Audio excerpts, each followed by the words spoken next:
హల్లెలూయా. ఏమన్నదండి? నా శ్రమలో నేను యెహోవాకు మొర్రపెట్టి తిని నా దేవునికి ప్రార్థన చేసి తిని ఆయన తన ఆలయములో, స్తోత్రం, ఎక్కడా? ఆలయం అంటే ఎక్కడా? స్తోత్రం, హల్లెలూయా. తన ఆలయములో అనగా నేను అంటున్నాను, దేవుని ఆలయం అనేది ఈ ఆలయం. స్తోత్రం. కొంతమంది అంటారు, కొంచెం జ్ఞానవంతులు, వాళ్ళకంటే జ్ఞానం మనకు లేదు, కానీ కొంతమంది ఏమంటారు తెలుసా అండి?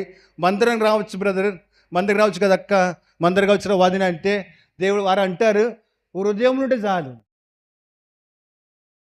ఎక్కడ? ఇది మంచి ఎలకనేస్తుంది. స్తోత్రం. మీకు ఒక విషయం తెలుసా అండి? మొట్టమొదటిగా ఆలయం కట్టబడేది ఎక్కడంటే పరలోక రాజ్యంలో. చెప్పండి, ఎక్కడ కట్టబడ్డది? ఆలయముకు వెళ్ళాలని ప్రభు ఎట్లా నేర్చుకున్నాడు? ప్రభుకి ఎట్లా తెలిసింది? పరలోకంలో వెళ్ళాడు ఆయన. పరలోకంలో వెళ్ళాడు కనుకనే భూమి దిగి వచ్చిన కూడా అదే అలవాటుని ఆయన కొనసాగించాడు. స్తోత్రం. ఎవరు వచ్చారు? వాక్యమైన దేవుడు. వాక్యమైన దేవుణ్ణి, వాక్యం కలిగిన వాడే, అధికారం కలిగిన వాడే ఆయన మందిరానికి వచ్చి ఉపదేశించెను, వాక్యాన్ని వినెను. దేనికి స్తోత్రం కలుగును గాక. హల్లెలూయా. ఎక్కడ వింటున్నాడు దేవుడు? ఆలయములో. చెప్పండి, ఆలయములో. మనం ఎక్కడ చేయాలి ప్రార్థన? ఇళ్ళలో చేయొద్దని కాదు, కానీ ఇండ్ల కంటే మీకు విషయం చెప్తే మీకు అర్థమవుతుంది. స్తోత్రం. పరిశుద్ధాత్మ ఒక మాట ఇచ్చారు. డాక్టరు ఒకడే, ఇంటికి వస్తే ఒకటే సూది, హాస్పిటల్కి వెళ్తే స్కానింగ్, ఈ టెస్ట్, ఆ టెస్ట్ అన్నీ ఉంటాయి. ఏమంటాడు ఆయన? ఇంజక్షన్ ఇచ్చి తగ్గకపోతే ఏమంటాడు? రేపు హాస్పిటల్కి రా. మరి అన్నీ తీసుకురావచ్చు కదా, అన్నీ తీసుకురావచ్చు కదా. హాస్పిటల్లో అన్నీ ఉంటాయి. స్తోత్రం. ఏమేన్. నువ్వు ఇంటి దగ్గర చేసే ప్రార్థనకి కొంచెం ఫలితం ఉంటుంది.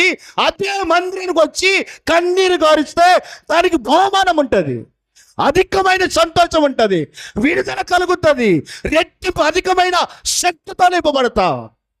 అది తెలిసిన అన్న పెనీనా ఎంతసేపు అన్నను అవమానిస్తూ ఉంటే, నిందిస్తూ ఉంటే, గద్దిస్తూ ఉంటే అన్న ఎక్కడికి వచ్చా తెలుసా అండి? షిలోహులో ఉన్న మందిరానికి వెళ్ళేది. స్తోత్రం కలుగును గాక. హల్లెలూయా. నా దేవుడు అంటున్నాడు, నా నిమిత్తము జనులు నిన్ను నిందించినప్పుడు, ఎగతాళి చేసినప్పుడు నువ్వు ఎక్కడికి రావాలి తెలుసా? నా ఆలయములోనికి, నా మందిరాలోనికి, నేను నివసించు చోటికి, నేను ప్రకటించు చోటికి, నేను నీకు ప్రార్థన ఆలకించి జవాబిచ్చే చోటికి నువ్వు రాగలగాలి. సోదరా, తన ఆలయములో నా మొర్ర వినెను. ఎక్కడ వింటాడట? ఆమేన్. హల్లెలూయా.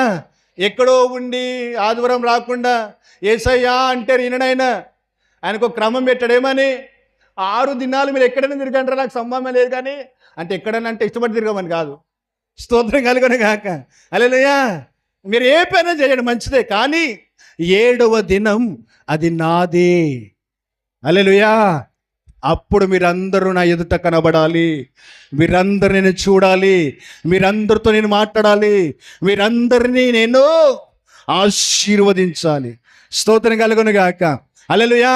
నేను మొరపెట్టినప్పుడు ఆ దేవుడు వినలేదు అనలేదండి. యెషయా గ్రంథం 59లో ఉంటుంది, వినకుండా నేరినట్ల చెవులు ఆయన మందం కాలం చేసు. స్తోత్రం. హల్లెలూయా. ఒక్కొక్కసారి కోపం వచ్చినప్పుడు తల్లి కానీ తండ్రి కానీ కొడుకును కొడతారండి. కొడుకుని కానీ బిడ్డలను కొడతారు.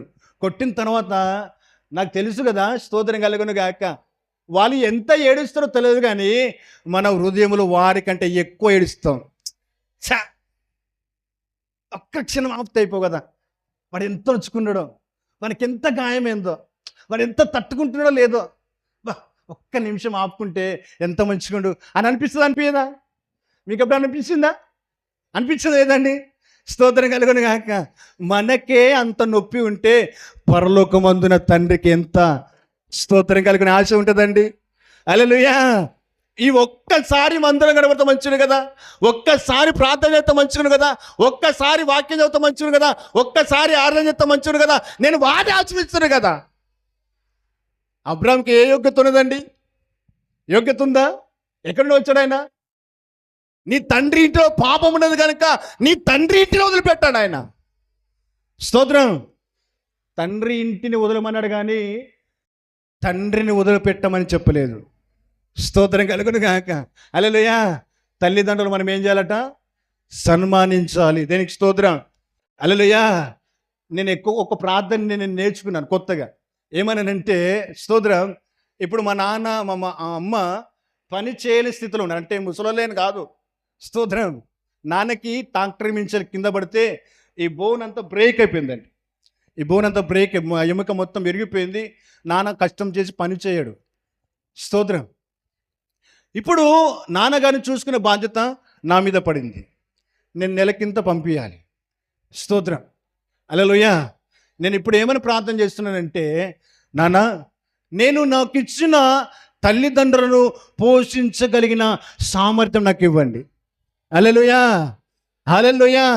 వాడిని చూసుకోమని మీరే అన్నారు కదా, మనం చూసుకోవాలని నాకు రావాలి కదా, కనుక నన్ను దీవించండి, నన్ను ఆశీర్వదించండి. ఇంకొక రెండో ప్రార్థన మీకు చెప్పానండి, మీరు కూడా దీన్ని కంటిన్యూ చేయండి, మీ కుటుంబంలో రోగాలను పోతాయి. స్తోత్రం కలుగును గాక. హల్లెలూయా. నేను మరొక ప్రార్థన చేస్తాను. ఏమనంటే, నాన్న నాకు వచ్చుచున్న సంపాదనలో డాక్టర్ ఉంటే కోపపడవద్దు. స్తోత్రం కలుగును గాక. ఏ రూపాయిని డాక్టర్ పెట్టవద్దు నాన్న. స్తోత్రం కలుగును గాక. నాకే కానీ, నా భార్యకే కానీ, నా తల్లికే కానీ, నా తండ్రికే కానీ, నా కుమారుడే కానీ ఎటువంటి సమస్య వచ్చి ఒక్క రూపాయి కూడా హాస్పిటల్కి ఖర్చు పెట్టవద్దు నాన్న. ఒక్కవేళ పెట్టవలసి వస్తే అది నీ సేవకై ఉండాలి. స్తోత్రం కలుగును గాక. హల్లెలూయా. అనవసరంగా వానికి పెట్టే కంటే నీ సేవకు పడితే నా కుటుంబం వర్తిల్లుతుంది, నా కుటుంబం ఆశీర్వదించబడుతుంది. అత్యధికమైన సేవలో మేము పరిగెత్తుదాం. ఆమేన్. హల్లెలూయా. పెద్ద తేడేంది? ఇటు ఖర్చు అయితే అది ఖర్చు అయింది కదా, ఏం తేడా ఉంది? నేను అంటున్నాను, ఈ సూదులు గుచ్చే బాధ తప్పుతుంది, స్కానింగ్ తీసే బాధ తప్పుతుంది, పెట్టి మీద పండుకునే బాధ తప్పుతుంది, రోగం అనే బాధ తప్పుతుంది. గట్టిగా స్తోత్రం చెప్పు. హల్లెలూయా. హల్లెలూయా. మీరు కూడా రేపని చేయవలసిన ప్రార్థన ఇదే. స్తోత్రం. నీ సేవకులకు నేను ఖర్చు పెడతాను ప్రభువా, నీ పరిచకుడు కన్నా పెడతాను. డాక్టర్ దగ్గరికి నేను వెళ్ళకూడదు, నన్ను అలాగా మీరు ప్లేస్ చేయండి. యేసు నామములో మమ్మల్ని అందరూ అదేవిధంగా ఆశీర్వదించును గాక. మా ప్రతి రోగం గద్దించబడును గాక, ప్రతి సమస్య గద్దించబడును గాక, ప్రతి తెగులు యేసు నామములో గద్దించబడును గాక. ఆమేన్. హల్లెలూయా. ఐగుప్తులో ఉన్న ఏ రోగం నేను నీకు అంటనీయను. ఎందుకంటే తెలుసా, శ్రమలలో నాకు ప్రార్థన చేస్తున్నావు, నీకు సంతోషంలో ప్రార్థన చేస్తున్నావు, నీకు ఏమి కలిగిన ప్రార్థన చేస్తున్నావు, అన్ని విషయాలలో నీవు ప్రార్థిస్తున్నావు కనుక ఏ తెగులు నీ మీదకి నేను రానివ్వను. హల్లెలూయా. హల్లెలూయా.